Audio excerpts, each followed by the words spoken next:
is doing extremely well on the East Bay over there. He knows the ins and outs of this market. It is a pretty insulated market, and he'll talk more about that in a minute, and doesn't necessarily follow the trends of the rest of the state. So great place to be a homeowner, and a very desirable place for buyers. So. Yeah, the East Bay is still, despite what you're reading in the national media, I've actually read a headline in Yahoo News last night talking about how the inventory took a giant leap, slowing the housing market. And I kind of chuckled to myself, and anybody who knows me knows that I don't generally buy into the mainstream media headlines. Over here on the East Bay, I was doing some homework this morning. In Bristol, we show 19 listings, which is actually up from the 11 and 10 and 12 that we were seeing earlier in the year.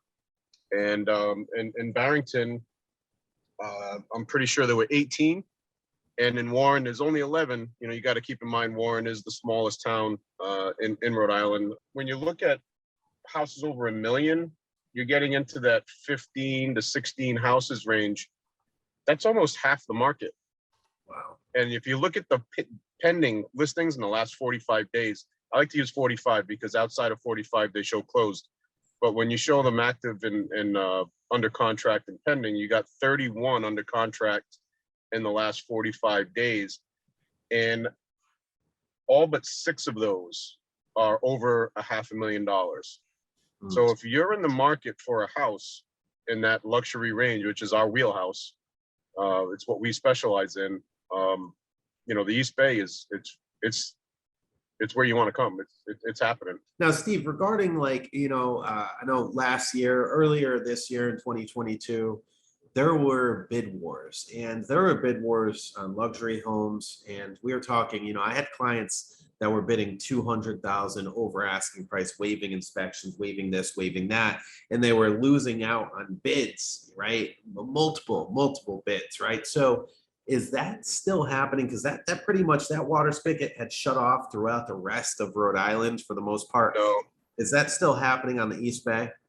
Yeah, it's still a tug of war. I actually just heard, I was speaking with somebody at another brokerage yesterday, and they just lost on one.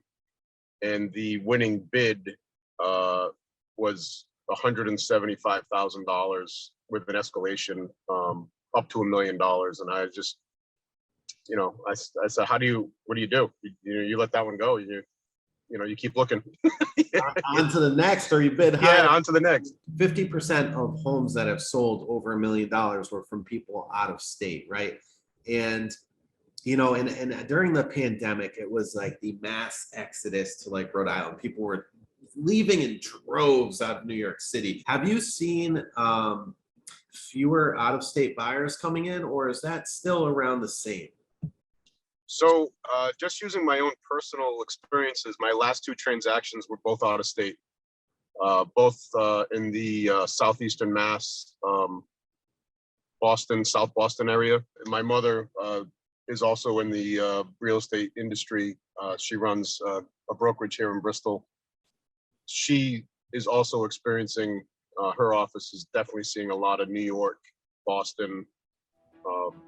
We even have one West Coast that I'm shopping for at the moment. Yeah. So yeah, we're definitely seeing an influx of out-of-state money.